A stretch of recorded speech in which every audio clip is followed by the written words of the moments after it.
Some discussions may touch on legal and tax topics, but nothing contained in these episodes should be considered tax or legal advice. David and I are not accountants nor licensed attorneys. Please consult with your tax and legal professionals for advice on your own unique situations.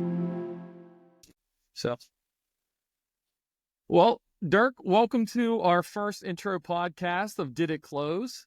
So, Dirk, tell us a little bit about yourself and how'd you get into real estate and kind of what's your backstory?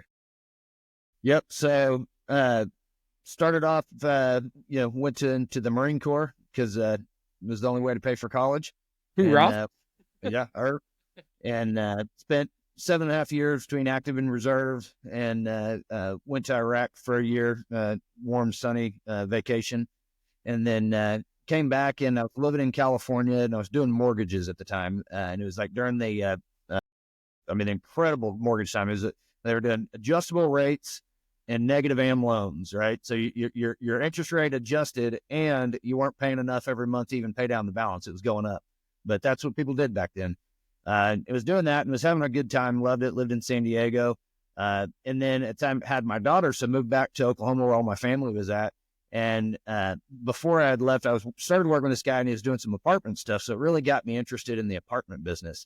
And so when I moved back, I saw an ad in the paper said recent college grad for apartment management. I was like, that's kind of interesting. Applied for the job. They hired me as like a regional manager overseeing the apartments over his portfolio. There's one guy that owned a large portfolio. And soon, within a couple of years, became the general manager over his whole portfolio. And so what I said is, I tell people is I got my PhD in apartments, essentially, by running them for this guy. So I did everything from the beginning to end. I mean, I do the due diligence when we buy properties, manage the day-to-day operations, oversee renovations, and then would help on the dispositions. And so the dispositions is where, I would see the settlement statements, right? And I would see these brokers were making more on one deal than I made all year long. And I was like, man, I am on the wrong side of this deal. And so I got my real estate license, transferred California to Oklahoma, because you had to have a real estate license to do mortgages in California, but transferred it to Oklahoma. Was a really hard choice, leaving the job, had a decent salary, good job. I just go to straight commission selling real estate. But I did, and one of the first 100-plus unit properties I sold was for the guy I worked for, so left on good terms, and just haven't looked back. I've loved it. I mean, it has been the funnest industry, the most exciting job. I tell people I enjoy coming to work every day, so it's not like work. I just enjoy it, so love it now. And there's so much right there to unpack. And I mean, you and I have got to know each other. And I know as we go through these podcasts, we'll probably kind of talk about our backstory and stuff like that. But what were you doing in the Marine Corps? When did you get out? And what year were you doing the adjustable rate mortgages in California? Yeah, so I went into the Marine Corps in, is it 99 or 2000? No, it's 2000. I graduated in 99. I went into 2000. And then when I got off active duty and started doing the reserves, that was when I started doing mortgages, and that was in the early 2000s. I think it was like 2003 to 2004 and 5, I think. So I did it for a few years, and that was, like I said, before the great financial crisis and all that. And mortgages were blowing and going. And I moved back here and started doing the apartment stuff in 2005. So you actually kind of transitioned out of the more before it really blew up. Like in 2000, before the Great Recession. Yeah, luckily I got into the apartment business before it happened. So I came back in 2004 and 5, and then did that for a few years. So it was at 2008 or 2007, I started transitioning to the real estate full time, and had one good year of like before the bottom hit. And I thought, man, I made a lot of money that first year. I was like, this is incredible. Like if I can make this much money all the time. And then 2008 was okay. 2009 plummeted, and I barely made any money. And I was like, uh-oh. That's when I learned a lesson, though, is that, there's good years, there's bad years in this business, and you definitely got to save for the bad years, because those bad years sometimes sting. So, and then kind of walk through from that time frame to now. Like, so when you started out, were you just by yourself? Were you kind of working by yourself? And then I know you have a team now and you've kind of built up. So kind of walk me through that process and what that looked like. Yeah, so I started originally with a local, it was a Coldwell Banker commercial office, just a guy that I met or was introduced to, and started doing selling apartments there, and actually was, rookie of the year, won top producer of the year, several quarters in a row. Again, it was 2007. I mean, the market was hot. Apartment market was hot. And really enjoyed it. I was only there for a couple of years because then, when the market started slowing down, I got an offer from a local boutique company, and they did a lot of receiverships, because they had a property management company. And so they did a lot of receiverships, and I kind of saw the writing, okay, there's going to be a lot of foreclosures. If I want to get in on those, that's the company to be with. And so I transitioned over there. And again, it was good timing, although 2009 was bad. The few years after that, while the market was still kind of bad and there were a lot of foreclosures, I did a lot of receivership work. I mean, I made, 2010, 11, 12, when most people were struggling in this business, I was actually doing pretty well because we were just selling all of Fannie, Freddie, L&R, even did some Federal Reserve loans, because back then, a lot of people don't even remember, some people weren't even in the business, but the Federal Reserve actually took over a lot of bank loans. And so then they were selling them, and so we sold them for them. It was a great time. I learned a lot, had a lot of good relationships in the banking industry from that. And then stayed there. And I was kind of a single, solopreneur guy for quite a while until I got involved with the Massimo Group. And that's when I kind of learned, okay, hey, I need to build a team. And so right around the time I started coaching, I also started building a team, and stayed was at the boutique company, and stayed there until, 2020, I think. So I was there for, 13 years. Trying to add up all the numbers in my head. They blurred now. But I was there for 13 years, built a team, and then that's whenever we transitioned to Capstone and brought the team over and just continued to kind of grow the team, add analysts, continue to grow market share. And then now announcing, by the time this comes out, announcing that I moved to Colliers. Capstone kind of transitioned away, and new door or opportunity open at Colliers, and looking forward to see where that goes.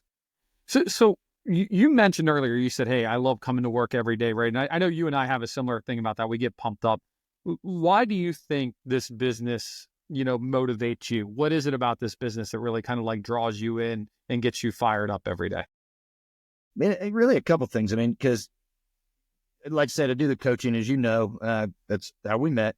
I really like helping people, right? And that's why I do the coaching part. As I love to see people, come in and maybe they're making 100, 200,000 a year, and you work with, and all of a sudden the light bulb goes off and they're able to make over $1 million a year, and they just get it. And that light bulb moment is really cool to see, as well as how it changes their life, their family's lives, their kids' lives. It's really, when you're able to do well in this business, it can have generational impact.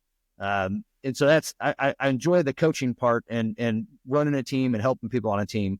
The brokerage part, I just love putting deals together. I think it's fun, meeting highly successful, people that are in this business. Especially, I love private capital owners that really just kind of built their business on the bootstraps.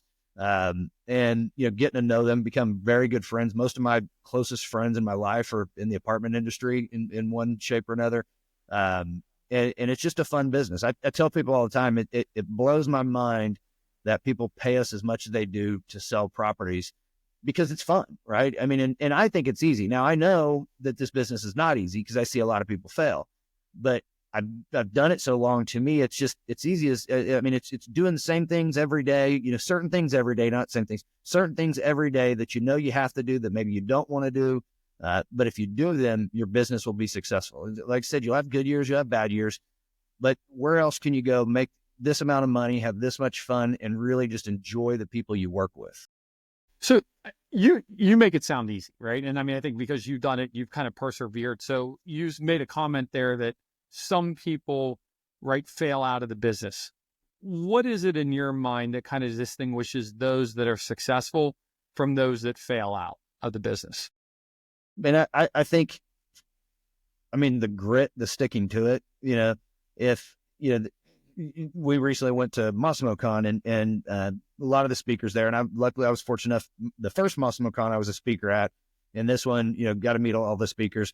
And I'd say one of the number one things I see of top producers is they make a plan and they stick to it, right? A lot of people that aren't successful in this business, they're constantly changing and tweaking and, going after something different, whatever the shiny object is of the day or the week. And so their business plan just moves a lot, right?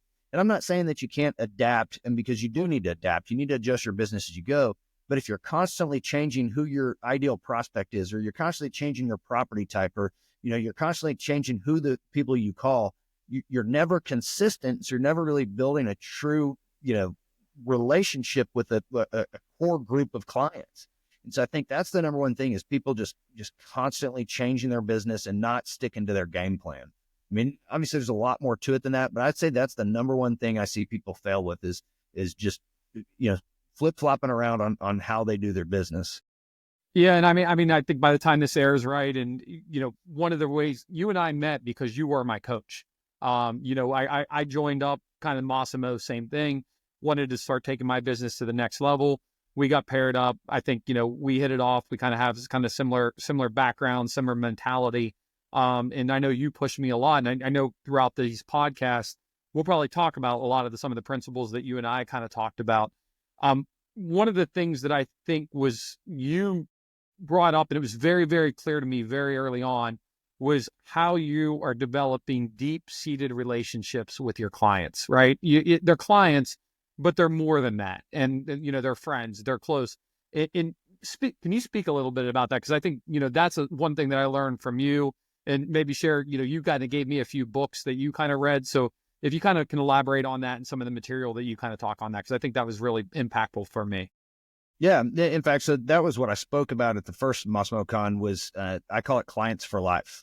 Right. And what I mean by that is when, think about it like this. If you grew up with some friends, like I'm sure you got some friends that you grew up with, and they're like, your best friends, like you'll do anything for them. They'll do anything for you. They're the ones you call at 3 a.m, right? And they pick up the phone. So I always joke, that's the guy that if I need bail money, that's exactly it. Yeah. Yeah. Imagine if they owned apartments, right? Who would they use as their broker? Who would they buy or sell anything with? It better be me. I'm going to be upset, especially if I had to bail him out of jail last week, You'd be offended if they didn't use you, right? Yeah. Well, absolutely. I look at it the same way. I mean, my clients that I've become very good friends with, if they were to use somebody else, I'd be offended. Not because I'm possessive as a client, but because they are my friends. Like we have close personal relationships. We hang out outside of work. Our wives hang out. We go on trips together, do things like that. And so, and what I tell people is there's nothing wrong with building relationships with your clients, right? I mean, I'm not doing it because I want to take advantage of them or make money off them. We're like-minded people. We're both in the apartment industry. We have a lot of the similar mindsets. We're entrepreneurial driven. We're motivated. We like to work. A lot of those same things that are characteristics that we have similar to each other is why we become friends. Right. And so if you become friends with your clients, then those are clients for life. They're not going anywhere. You don't have to pitch to win the business. It's a given you're going to get it. Now, the flip side of that, you got to take care of them. Right. My best friends can trust me. They know I'm going to do the right thing by them. And my clients know the same thing. They know they're clients for life because we're good friends. They trust me. They know that I'm only going to do what's in their best interest. And so, what I tell people, and like what I spoke about at that conference was, you start small. I mean, you build relationships with people, you get to know them, there's a book that I refer a lot of people to called Mr. Smooth. Great book. And in that book, he really takes it over, to the next level on his client entertaining activities and relationships. But the whole point is leveling up that relationship, leveling up that experience, make the experience that they have with you better than they had with somebody else. Just constantly kind of going out of your way, go out, not just go to dinner, but go out and do something fun together that they like. I mean, I've gone skydiving with clients. I've gone hunting with clients. I've gone on trips to Mexico with clients. I've rented a yacht with a client. I mean, I've, all kinds of different things. And it's allowed me to build really good personal relationships with them. And again, those are kind of automatic deals you get, throughout the years is from those clients for life. There's so much gold in what you just said. I mean, and I think, kind of going back to the beginning, right? This is still not being fake. You're still being genuine, right? It's like we come to these clients, right, that become friends because we come from similar backgrounds or we have similar interests and we genuinely care about these people. And the nice thing is like we can kind of, when you get to a certain point, you can kind of choose who you get to work with, and you choose to work with the people that you really, really care about.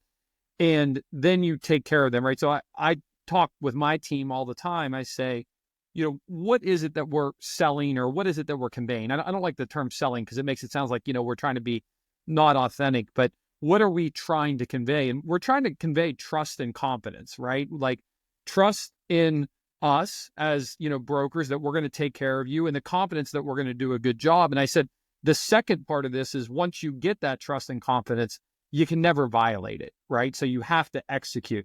And to your point on that, you told me about that book, Mr. Schmooze, which I listened to. It's an easy read. I encourage everybody to read it. And as you said, he kind of talks about elevating the experience, right? So one of the things that I go to in that book is he talks about the client that loves golf, right? We always have clients that love golf, right? But his son was really into golf, and he really cares about his son. So instead of just inviting him to play golf, it was about inviting him and his son and creating those memorable experiences together. His friend. Right. Right. And like I think that's lost on so many people, is how do you elevate? How do you take it to the next level? And what I've found is, even in implementing some of those practices, is I'm just having more fun with my clients because we have those shared experiences. So absolutely. And make them look forward to it. Even on that same book and that same story, not only take the client, his son's friend, but then sent them gifts ahead of time. So that way, that were related to the golf experience. That way they're thinking about it. They're anticipating it. Right. And then when the experience happened, went above and beyond the book explains, but a lot of different things throughout the golf trip that they had, or the golf experience. And then afterwards sent him a picture of it. So that way they'd remember it into the future. And it was a picture in his office.